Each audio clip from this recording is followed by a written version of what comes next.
Hello, all, and welcome to a new episode of the Horror Countdown podcast. I'm your host, Don Anelli, and tonight I have with me a very special guest. I have author Suzi Madron. Hello, everybody. Well, thank you for being on. I really appreciate it. I love these kind of things, so this is awesome. Thanks for having me. Absolutely. And for those that don't know, tonight we are going to be discussing our top 10 haunted houses. So you were saying before we recorded, that you ended up mixing together both film and actual houses. I did, and some of it actually kind of cross contaminates a little bit, like with Amityville Horror. Mm. Um, but yeah, I have a top 10 of actual real haunted places, and then a top 10 of haunted house movies. So Uh, I wasn't sure, um, and I was like, you know what? I'll wing it. yeah, that's great. Yeah, that's a fine way to do it. So I mean, yeah, I stick with the films. Some of them are, influenced or inspired by actual cases in the real world, but so I stick with the movies for the most part. But yeah, you're more than welcome to share whatever. So Awesome. yeah. So if we want to get into it, let's start off with number 10. Okay. Well, it was hard to rate these. So I'm gonna go with the for real haunted houses first, because Sure. everybody loves a good ghost story, right? Mm-hmm. Um, and this one's a really so number 10, I would think it would be Hanover's Most Haunted House in Hanover, Pennsylvania, Mm. which it's it was formerly owned by Deanna Simpson, and it was on the Travel Channel. It was on all these different channels, and it's a very unassuming kind of 1950s salt box house in this very, calm, quiet neighborhood. And all this weird poltergeisty type stuff happened. And, it was on the news and stuff locally. And so I would say that would be number 10 for the real haunted houses. Um, Uh, yeah. hmm. So, and I know all about this house because I live down the block from it. Ooh. Yeah. So it's an interesting town, Hanover. Hmm. That's I was gonna say, it was weird because you said that. I could swear I've heard maybe a movie adaptation of that. Oh, it Maybe, wouldn't, yeah, yeah. it wouldn't surprise me. Yeah, that's what I'm saying is that when you said it, I could have sworn I heard that there was maybe like an adaptation, but I can't be 100% on that. Yeah, that would not surprise me. Hmm. I'd say for number 10, movies, The Secret of Crickley Hall. I have not heard of this. It's a good one. It was a James Herbert book initially. So he does a lot of like Oh, haunted housey type oh, okay, books. yeah, that Yeah. makes sense. Yeah, I've seen the name floating around, but yeah, I don't think I've ever heard of this. Yeah, it's a good one. Hmm. It's not quite, in your face, crazy jump scare creepy, but it does Mm. have a very well crafted story behind it. Hmm. I mean, yeah, I've heard of his name a couple of times. I think there's probably been a couple other adaptations of his work floating around. So, I mean, I'm not terribly familiar with everything he's done, but yeah, I know his name. I've probably seen it maybe once or twice, but yeah, that sounds like interesting. I'll have to check it out if it's anything like his other stuff. Yeah. What's your number 10? So, my number 10 is the original House on Haunted Hill. Oh, that's on my list too. Ah, nice. Yeah. Yeah, this is just good old-fashioned cheesy fun. Oh yeah. Yeah, I mean, you can't go wrong with William Castle. You can't go wrong with Vincent Price, and you put them both together, it's magic. Oh yeah. Yeah, so fun and over the top. It's so much fun, and it doesn't matter if you watch the original intended version or you watch the gimmicked version because they're both Mhm. equally fun. Yep. Yeah, so Absolutely. And how high did you jump out of your seat when that creepy old lady ghost came out? there was a few sections of me that have air underneath. I'll admit that. I wasn't completely out of the chair, but I will admit that there was parts of me that did leave. I admit it. I jumped Yeah, and gave a gasp, which is probably one of the few times that I've done that at a movie because I was not expecting yeah. that whatever that was. So I have to admit that I actually knew it was coming because I had seen Bravo's 100 Scariest Movie Moments before. Oh, But the thing is that they never told you where in the film it was. So I yeah. had forgotten where. It was like I just flipped it on one day just because it was, Halloween, Vincent Price, Halloween, horror, whatever. So I had forgotten that it was mentioned in that broadcast. But so when it came up, it was, ugh. It's Yeah. yeah, and it was like, oh wait, that's right, that's where it was. Oh And it man. was, yeah, it took me like a second or two afterward to realize, oh, that's where, like, that's what they were talking about. And but I mean, Yeah. yeah, that program did spoil that it was happening, but I didn't know where in the film it was. So when, yeah, it did happen, it did catch me off guard. I went in completely blind and had no idea it Uh, was in there. And man, when when that lady came out of the room and just kind of floated uh, across the, yeah, I was just like, the floating yeah, thing got me almost as much as just the shock of it. yeah. Like I was just like, I'm done. Yeah. Creepy old lady mannequin on a dolly. I'm done. Yeah, good stuff. Yeah. So yeah, let's move on to number 9. Okay. I'm gonna go with for real haunted place. Well, this is gonna be a haunted place, not a haunted house. Uh, and it's spelled B-U-B-E, but it is pronounced Boobies Brewery in Mount Joy, Pennsylvania. Hmm.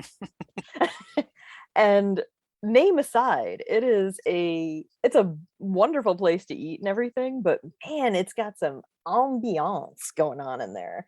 And it's got a lot of haunted stories about it. And they rent out like this basement area, which used to be for storage of the wine and things that they would make there. And the building itself is easily from 1800s, if not earlier. So it's got a whole lot of character going on. So yeah, if you're ever in Mountain Joy, go check that place out. They have delicious food and creepy ambiance. And for number 9 movie, man, this is a tough one. Poltergeist. Ooh, that one's on my list. Yeah.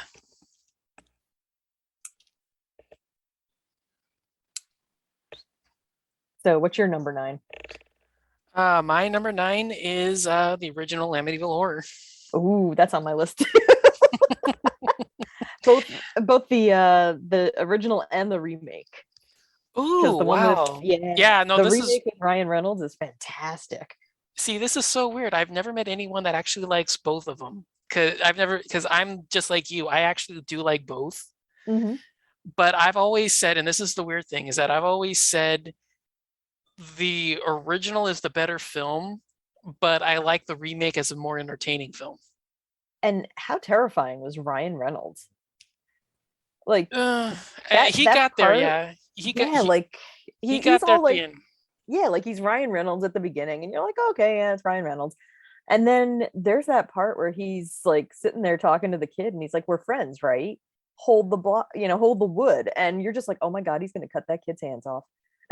I was expecting it halfway, to be honest. Yeah. Yeah, I was just like, I'm waiting for it. Like, oh, here we go. And that terrified me. Like that, just that Ryan Reynolds went from being this like, Ryan Reynolds to Right. serial killing Ryan Reynolds. I was like, whoa. Yeah. I mean, yeah, I do like the remake. To be honest, it made my honorable mentions just Nice. because, yeah, I'm a fan of it as well. Because, yeah, it's so weird. I've never met anyone that actually likes both. You either like one or the other.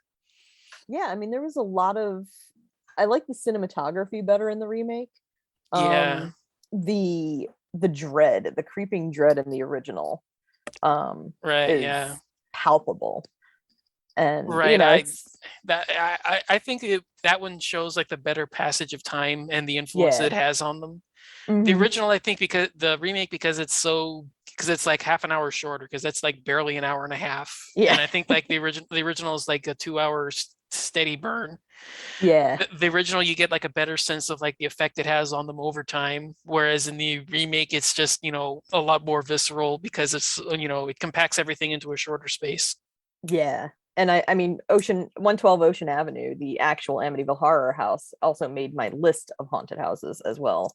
Hmm. Um, because of course Nice. it did. Yeah. It's Long Island. So Long Island, if you're not from the East Coast and you don't know Long Island, it's a weird place. And it does have a Pine Barrens.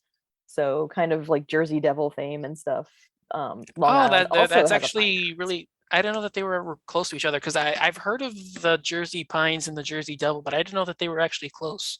Long Island is a few hours away from the Jersey Pine Barrens, but Hmm. they, it's New Jersey's right below New York, so they're Yeah. right there. But Long Island, I mean, to get anywhere to Long Island is a pain in the neck. And so it takes Hmm. hours to get there from anywhere.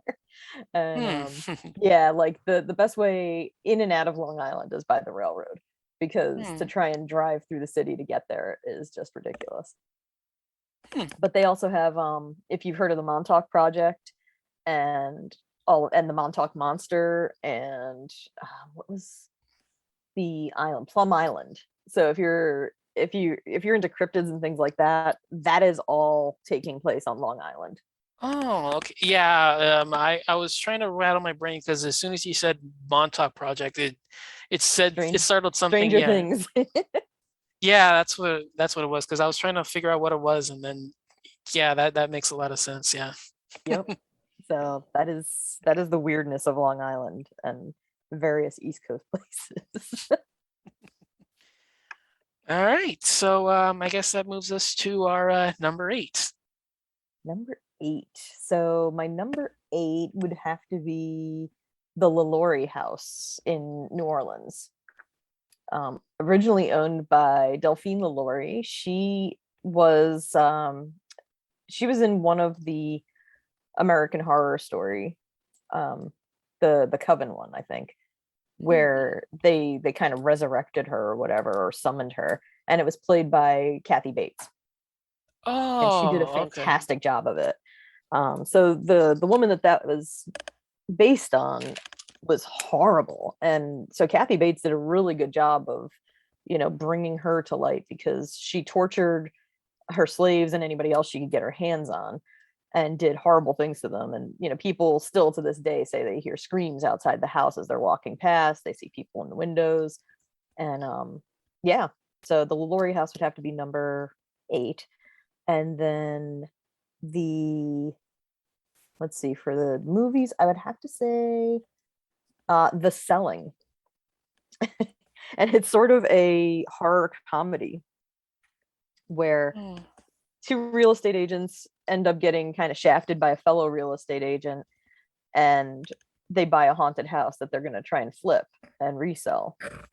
And crazy hijinks and shenanigans ensue. And it was such a fun movie where it had all the tropes, the bleeding walls, the cabinets opening and closing, screaming, get out, and all this other stuff. And their reactions to it while they're trying to renovate this house are just priceless. Hmm. I've yeah, I'd have to see this. This sounds fun. It was. I watched it with my son, so it's even safe for kids. Oh, cool. That's Yeah, even I better. was exactly. I was just like, oh, like, I'm watching it, and my son's like, "What you watching?" And I was like, "I don't know." I was like, "You gonna be scared of this?" And then he started watching it, and then next thing I know, he's on the floor laughing, and I'm like, "Yeah, this is a really funny movie." Hmm. So it's called The Selling, right? hmm Yeah, it's Oh. on Amazon Prime. It's free. Oh, even better. Yeah, Yeah. I'll definitely cool. I'll have to check this out then. yeah. My co-host for my the Two Women Left Unsupervised show that I do, and I just spent the last like 2 weeks torturing ourselves watching horrible movies on Amazon Prime. So the selling, we were like, okay, let's try it, and it actually turned out like to be really good. So I was pleasantly surprised. Cool. All right. So my number eight is Burnt Offerings. Ooh, good one. Yeah, this is this is a really underrated one, and I really wanted to pick this one just to get the name out there. But the more I thought about it, the more I realized how much fun it is. So yeah, this is a lot more of I like I said, I put this over Amityville Horror because I mentioned, so I've said this several times, but I saw both of them really close to each other, Hmm. and they were kind of like my introduction into supernatural horror. Ooh, nice. Because when I first got into the genre, I was more like a slasher guy. Hmm. Just everything that I saw was kind of like the Scream and the Texas Chainsaws and Candyman and all of that kind of stuff. And these were like the first ones where I saw like the supernatural, where it Nice. wasn't a human killer doing something, it was something that wasn't easily explainable. Hmm. And they both like really left a big impression on me. And I Nice. remember this one more because there's this infamous scene where it takes place after one of the characters dies, and the house starts regenerating itself. Ooh. So all of the panels on the side of the not the panels, the shingles on the outside of the house, Hmm. they start flipping off and they start flying all over the place. And then there's a brand new set, a perfectly layered set underneath. Oh, wow. And it's like the house like physically starts to change, and it looks more up to date. It looks more modern. It looks cleaner and nicer and more presentable. And I remember watching this and I was kind of freaked out about it because it was one of those that, I mean, like I said, I've never really experienced like true supernatural horror before it. I'd always seen like, human killers or, Hmm. maybe like a creature feature here and there, just, some animal going around killing people. But it seemed like a supernatural kind of a film. It was one of the ones that really kind of got to me and it stayed with me. And it's a really fun film. I don't know if a lot of people have seen it, but I really recommend it. Yeah, I've heard of it. And hearing you describe it, it reminds me of a true story of a house, and I can't remember where it's at, but it basically eats things. Hmm. Like stuff gets near it and the house eats it. And so it got to the point where like the owners are just like, yeah, no, we're just gonna let it rot. So they just like left and abandoned it Hmm. and just let it to rot because it was like swallowing people and stuff like that. Like the walls were just absorbing people. And it was really creepy. It was just like, oh, Hmm. yeah. So I mean, I know it's not necessarily a true story, but the closest thing that reminds me to it is that animated film Monster House. Hmm. That's kind of like what the thing I was picturing in my head when you started saying that, and I was like, Yeah. oh, That's a much tamer version of what this probably. the house I would did. imagine. And the worst part about it was just such a normal looking house, and it was a relatively modern house. So it's not even like there was creep factor to this house, and people would just like disappear around it. Pets would disappear around it. Squirrels would just like, all the things that were living would just disappear around it. Hmm. So it was an interesting story, and it terrified me. um, what are we up to? Number seven? No, that was number. Yeah, yeah, I guess it is number seven. That's right. Okay, I'm gonna go with the Winchester Mansion for real haunted houses. Nice. I knew that was good. Yeah. I figured that Oh, one would. I figured that it's would probably come up sooner or later.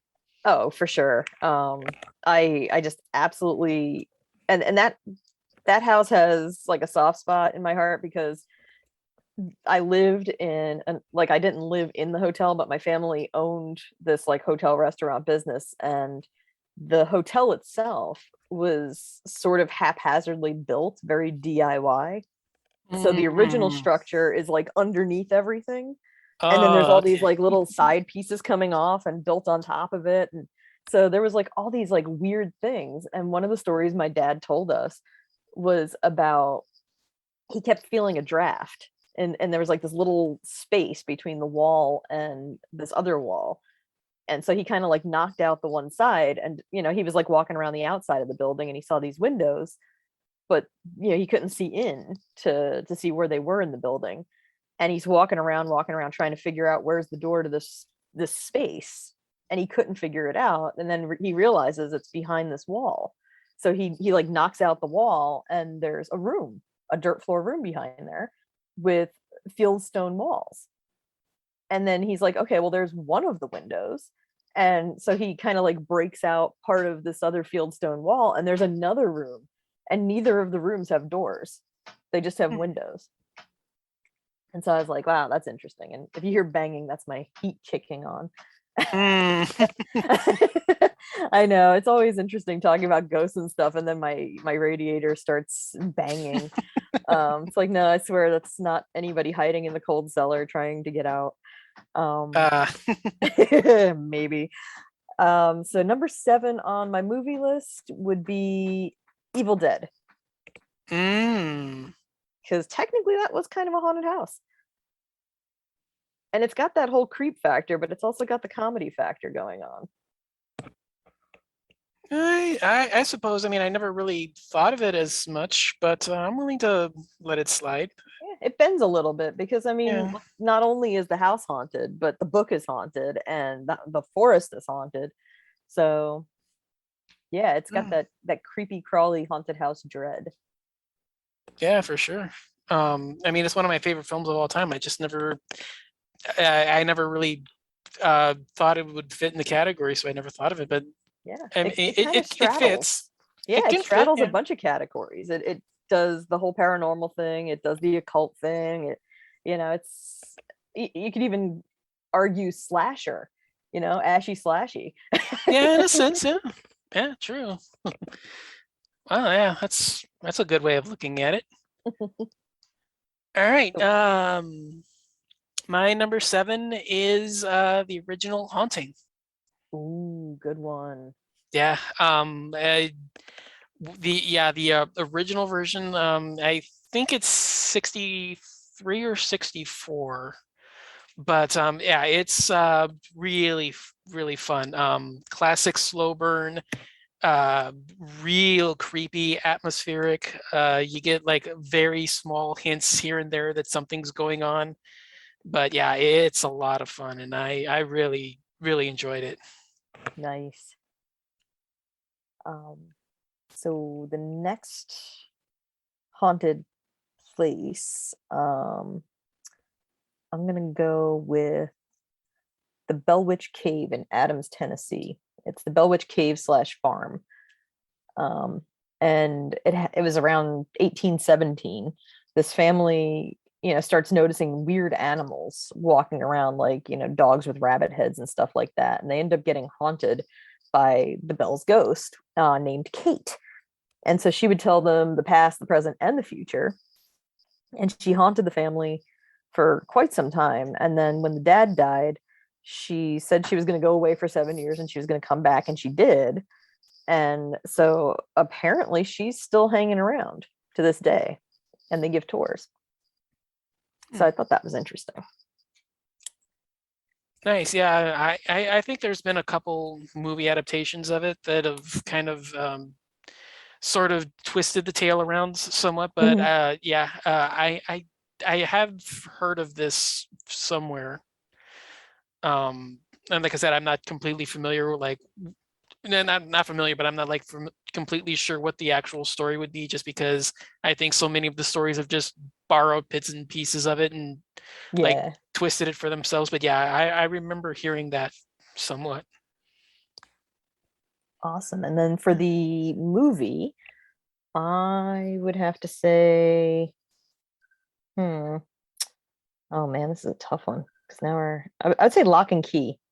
It's not really a movie, it's a show on Netflix, Ooh. based on the comic book from Joe Hill. And it's got a lot of kind of supernaturally stuff going on. So definitely, if you have not checked that one out, it's based on the graphic novel from Joe Hill. It's fantastic. Very creepy crawly, but at the same time has a great story going on with it too, and a lot of mystery that the kids are trying to solve. So highly Hmm. recommend. Yeah, I've heard good things. I think they're waiting on the second season, or I think the second season got delayed because of the pandemic. Yeah. So yeah, I'm definitely interested in where they're going with that. So yeah, Hmm. definitely great choice there. And Um, yours? yeah, my number six, I went a little offbeat here. I went with the Japanese film Hausu. Ooh, I have not heard of that one, but it sounds intriguing. I love Japanese horror. So it's sort of a horror comedy fantasy. Nice. Yeah, so this is one of the most bizarre and offbeat films I think anybody you'll ever gonna watch. So the general story, the premise of the story, just real quick, is several schoolgirls decide to go visit one of the group's aunts for I think it's either a school mandated break or summer vacation or something, but they're off from school and they decide to go visit the aunts. And it turns out the aunt lives in a haunted house and Mhm. shenanigans ensue. Of course. Yeah, it it's just bizarre and wacky and fun. There's a scene where a girl is eaten alive by a piano. There's floating heads. There's a cat that vomits up enough blood to fill up an entire living room. Oh my, that's gross. But I it's mean, but cat vomit in general is gross. well, it's supposed. I was gonna say it's portrayed in the film to be vomit, but it's actually just water tinted red. Oh, okay, Yeah, I that's mean better it. then. Yeah, you can tell. They do a not very convincing close up of the cat, and it's just shooting out red water. And then all of a sudden, it cuts to them in the room, and they've got the red water rising, but it's so obviously food dye. So they're you're supposed to make the connection that that's what's going on, but yeah, I mean it's just wacky and bizarre, and it like I said, if you're like into like the Japanese style of just offbeat comedy, Mhm. because like I said, this is supposed to be funny. So a lot of the stuff is just goofy and bizarre, and you kind of like laugh here and there, but it's just like over the course of the time, like you just keep doing it and just it keeps happening, so you just kind of like just go along with it. Yeah, it's a fun time. Awesome. It's yeah, it's one of my favorites. I'm adding that to the list. Yeah. And how do you spell it? Housu? No, so there's two different variations. The original version is Hausu. That's the original release. And then when it came to America, they called it House. Okay. So it's one of those, 50,000 films that's called House. Yeah, exactly. I'm like, one of those is on my list on Prime, and it's Yeah. supposed to be a bad movie. My Yeah. penance. Okay, so the easiest way to tell is that the poster for the film looks like there's a demonic cat. Okay. So that's the usual cover artwork. Usually it's tinted yellow or orange. Okay. It sometimes it's white, but it's usually one of the three. I've seen yellow and orange as the two predominant ones, but sometimes I've also seen like a white variant. So Awesome. yeah, it's called, like I said, House or Houseu, and there's a demonic red, yellow, or orange cat. So that's the one way to tell. Of course, it being Japanese should also be the other giveaway.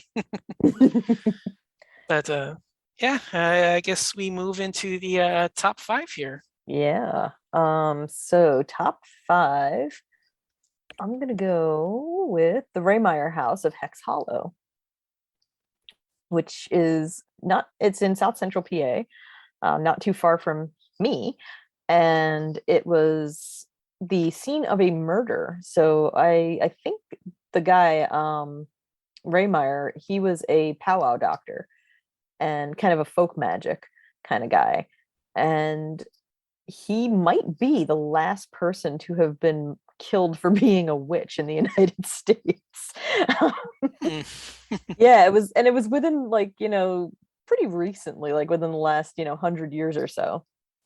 Um, the story goes that these guys in town thought that he had hexed them. So this, river witch of Marietta tells them, you got to go get a lock of his hair, or you got to burn his copy, his grimoire, basically his copy of the long lost friend. And so they break, they go to his house and he invites them in and he, gives them, coffee and whatever. And they chat. And then he's like, stay the night. It's cool. And so totally not the kind of behavior you would expect for somebody that wishes you ill. They go back with the intent to like, get his book. And they're like, where is it? And he's like, I don't know what you're talking about, which, just made the guy who thought he'd hexed him even madder. So they end up beating this guy to death. And they still are like, okay, we still have not found a copy of this book. We're going to get rid of the evidence. So they like doused him in gasoline and set him on fire. Hmm. And even that didn't work though, because the body stopped burning. So like the house didn't burn down, so the body was found and these guys got caught. And so to this day people say that Hex Hollow, or the Raymeyer house, and Raymeyer, I think it was Raymeyer Hollow, that they're all haunted, that weirdness happens. And it's not far from a road that was called Toad Road long, long ago. Now it's like a bunch of roads all tied into each other. But it's an area where people see like ghost lights, and there's Bigfoot sightings and all kinds of craziness going on. Yeah. Um, and all kind of centering around this house. Yeah, that's sounds interesting. I could swear I've heard that name, that toll road thing before. Toad Road, yeah. Yeah, I could swear I've heard that before. So yeah, that sounds pretty interesting. And I mean, I'm always down for, witches coming back for revenge kind of story. So sounds interesting. Hmm. Yeah, it's definitely South Central PA in general is just kind of a weird place. I've read accounts of Central PA having pterodactyl sightings where people are like, "Oh my god, a pterodactyl tried to take my sheep." I'm just like, okay, and it's a pterodactyl that's been sighted from like Central PA all the way up into Ohio. So I'm like, okay, there may be something to this pterodactyl thing. So the next movie or show, oh, it's a tough one. Paranormal Activity. Ah, yeah, I was close on this one. This one just barely fell off. Yeah, when I first saw that first movie, it scared the crap out of me. Hmm.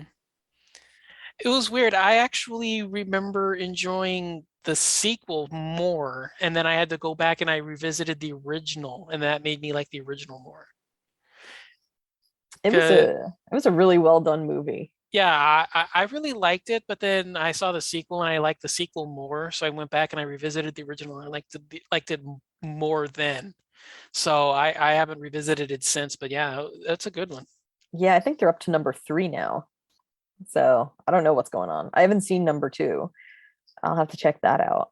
No, I think they're up to like 6 or 7. Oh, geez. Yeah, I think I can only handle one.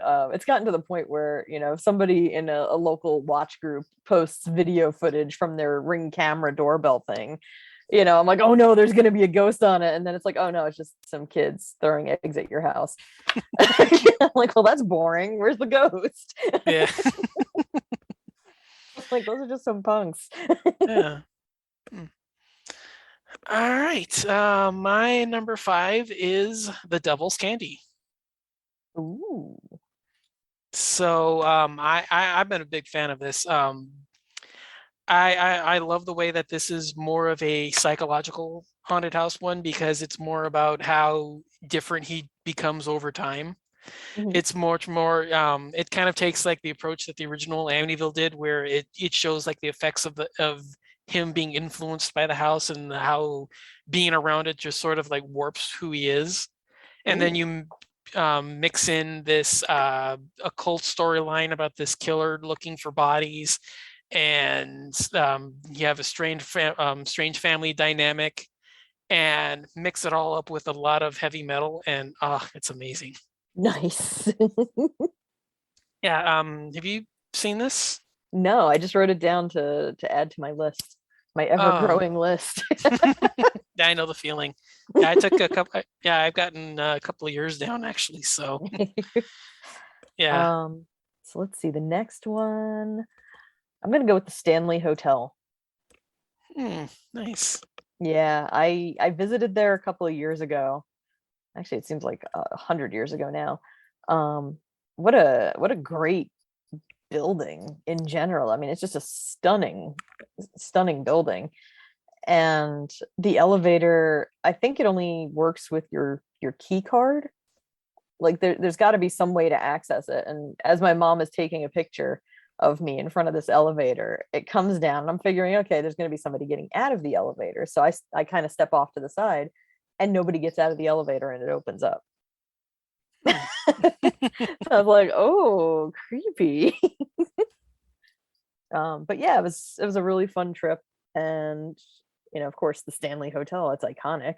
So yeah, it wins. I don't Nice. think I saw any ghosts. I don't know though, because, who can say sometimes? Yeah. And then for movies or shows, um, and my spots are kind of tied up with Haunting of Hill House and Bly Manor. Oh. Those are, and I'm gonna say Bly Manor for the next one, because that was like that whole franchise. I just love it. Yeah, I'm torn myself which one I like more. I still haven't decided because it's like I like individual episodes of one more than the other. Like if I rated like episode one of Hill House against Bly Manor, I like Bly Manor more than Hill House. But then it's Yeah. like it's like which one do I like more? It's like I think it's like 5-3 Hill House episodes to Bly Manor, Hmm. but it's more it was like I still have a hard time figuring out which one I like more. Yeah, that's a good one. Yeah, it's a tough one. Um, Let me see. And for haunted places, I would go with the Gettysburg Hotel, because I stayed there one night with my husband and we heard all this noise like all night. And I just assumed there was a wedding reception going on downstairs. Um, and then I heard in our bathroom, in our room, a like that sound that like a plastic grocery bag makes when you crinkle it up. Mm, hmm. I heard that sound in our bathroom and I was like, "Oh my gosh, like and I'm trying to think like do we have anything that's in a plastic bag, that would be like shifting in there?" And we didn't. And what made it creepier is up at my parents' house, there is something that messes with plastic bags. It makes that creepy plastic baggy sound and it walks up and down the hall. And then all of a sudden I'm hearing it in this hotel room too. And I was like, ah. Um, and we stayed in another room at the hotel another night. And I kept seeing people like walking back and forth in front of the door. And I kept hearing them like walking up and down the hallway. And I was just like, dude, like enough already. And so I got up at one point to like go open the door and yell at them for being so loud. And there was nobody out in the hallway.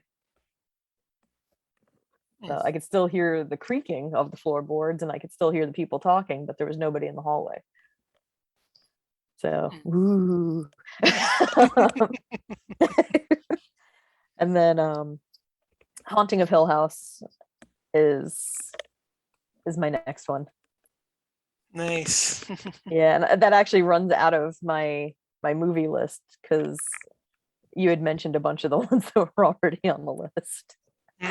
Okay, yeah. Um, Although I could give honorable mention, so I could do one more for honorable mention. Oh So, yeah. I mean, like I said, I'm still on number four.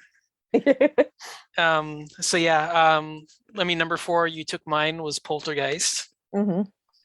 Number three for me was the Indonesian film Satan's Slaves.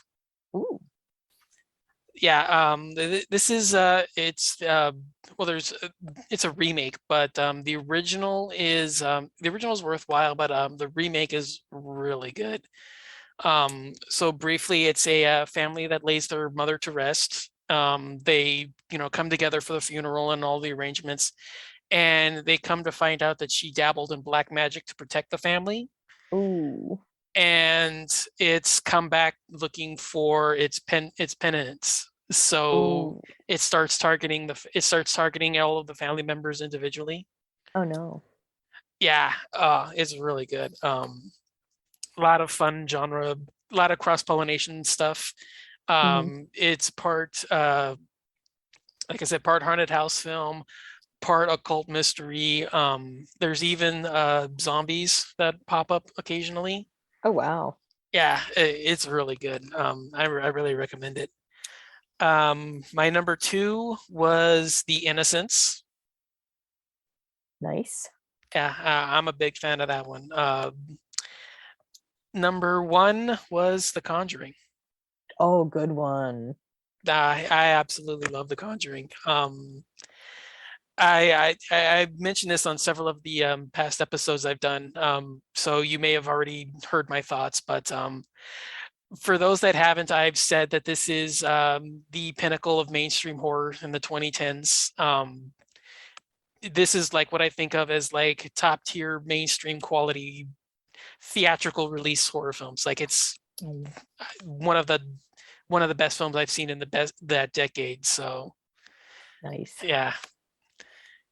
Yeah, so I guess that wraps up our Yeah. list. If you have any, like I said, I yeah, any I honorable have a mentions? couple. Yeah, I have Yeah. Curon, which it's on Netflix, and it's about like there's this whole kind of legend that goes around where the original town had to move because they flooded it to make like a dam. And so there's still this clock tower that they couldn't knock down. And the legend goes that if you go out into the middle, like you can hear the clock and you hear the clock strike 12, like bad stuff happens. And of course, they go out to the middle, like right by this clock tower, and it chimes 12 at midnight. And, in and of itself, that's terrifying. So, because here is this clock tower with not a working clock in sight and it's chiming 12. Um, so that one, and uh, kind of, kind of in the haunting vein, but also a little bit horror comedy is Willy's Wonderland with Nicolas Cage. Hmm. Yeah. I mean, it was I just yeah, I actually strangely enough, I was doing my end of year recap. I saw that one last night. Yeah, that one was fun. I really liked it. I I hope he gets an award for that one. That and the color out of space, because he did such a fantastic job. Yeah, definitely. And for my top of the haunted places, um, I'm gonna go with Eastern State Penitentiary in Philadelphia, Pennsylvania. It is it is a place that I have visited once and once only. Once is all you need, really.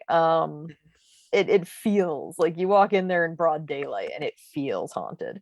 Um, Mm. Now they actually do make a haunted house type thing. Like I think it's called Terror Behind the Walls or something. But yeah, they set up like a haunted house type scare-a-thon thing. But the building itself, like the whole complex itself, is just terrifying. So they don't really need to do a whole lot to turn it into a haunted house. It was built at the turn of last century, and it is, I believe, it is an inspiration for the Shawshank Redemption. Oh, okay. Yeah, I remember reading that it was based on somewhere. I think. I mean, Eastern State, they believed in penance, so every single prisoner had their own cell, and it was a tiny, tiny, tiny little cell, and everybody was basically in solitary confinement for the entirety of their sentence. Um, they would eat in the cells. They would get up. They'd do their work and stuff in the cells, and that was it. They would not see anybody else Hmm. except the guard. So I was like, that's a wild sort of existence. Yeah. Kind of like getting walled up, and then Yeah. somebody just feeds you every once in a while. um, but yeah, Al Capone stayed there for a little bit, and his cell was pretty swank. Oh, maybe that's where I heard it from. Maybe, Yeah, and yeah, maybe that's where it was. Hmm. if you've seen the film 12 Monkeys, it was actually in that film. the asylum that they're Oh, in is Eastern State Penitentiary. oh. I'll have to rewatch that because I didn't catch that. Hmm. Yeah, it's that whole place that they're in that's like just dilapidated and falling apart is Eastern State. Oh, Yep. Now you cool. know. Yeah. So, I mean, my honorable mentions. I mean, I had the Amityville remake. Hmm. I also had the original Uninvited with the 1944 version with Ray Milland, and I can't remember who his wife was, but yeah, the old school one. And then I had another indie one. I don't know if anybody's ever heard of this one called House of Bones. Oh no. So it was a sci-fi channel original from the late 2000s. I want to say 2008, 2009, somewhere in there. So before their Shark Fest. Yeah, this was back when they were still trying to make films instead of just putting anything out. Yeah, this was back when this was back when they were still trying to like make proper films. Um, so the film's about a TV crew that's about to it's on their like last legs, and they decide to do a show on a haunted house in the area that they think is gonna get them exposure because it's, you know, a local place of prominence in the community. Hmm. And it turns out that it was the home of a serial killer who stored the bones of his victims in the basement Oh. and basically built like the house around him. And so all of a sudden when they go inside, you know, they're conflicted with all the ghosts of the spirits that lived in that are trapped inside wanting to be freed. Hmm. So it's one of those where you don't know if the ghosts are good or if they're bad or if they're trying to like, you know, kill them or not. But yeah, it's really it's a lot more creepy than you think it would be. It goes into it kind of starts off on their wacky fest in the third act, but I still really enjoy it and I had a lot of fun with it. So That's awesome. yeah, I just added that to the list. yeah, if we can ever actually make a dent in that thing, we'd probably all be worthwhile, wouldn't it? Oh my gosh. Everybody like when Candy and I started on our mission to watch all the bad movies, um, all of a sudden people were just like, "Oh, I watched this horrible movie." And so we talked about it, we're like, "Why do people do that where it's like, "Oh my God, this smells awful. Smell this." Or, "Oh, this tastes awful. Taste it." Yeah. It's like, "Oh God, this movie is horrible. Watch it." And then we do. That's the worst part. It's like we have literally just watched the reaction of somebody else and we're like, okay. Yeah. It's like, is this milk bad? Try it. So yeah, I don't know why we do that to ourselves, but we do. Yeah, Um I mean, we're all guilty of something stupid, so yeah. And this is good because I've actually got movies that sound good to add to the list as like a reward for watching bad movies. yeah. So I guess that kind of wraps us up for the evening. So thank you so much for doing this. This was a lot of fun. Thank you. And look forward to hearing many more episodes. Yeah. So before we leave, go ahead and let listeners know where they can find you and your work. I am on Amazon in both print and Kindle editions. You can also find me on Facebook, and that's Suzanne Madron, Madron. And yeah, I mean, if you catch me on Facebook, send me a message, send me a friend request, like my page. I also do I guess it's a video vlog. No, it's a kind of a TV show, but it's on YouTube, so it's not really a TV show. Called Two Women Left Unsupervised with my co-host Candy, wherein we talk about ridiculous things that we've done in our lives, both past and present, and, and then basically kind of dare each other to do stupid things while on camera. So we talk about horror, we talk about witchy stuff, we talk about really bad movies that we're daring each other to watch, and books we've read. social media stuff that we dig, TikTok channels, et cetera, et cetera. So we're on YouTube. It's Two Women Left Unsupervised. Nice. I will add all of that stuff to the show notes for you all to check out when this is released. Awesome. So yeah, absolutely. Like I said, thank you all for joining us this evening. Thank you, Suzanne, for coming on board. Thank you. And yeah, we will see you next time. So thanks for take care and thank you all for joining us. Bye.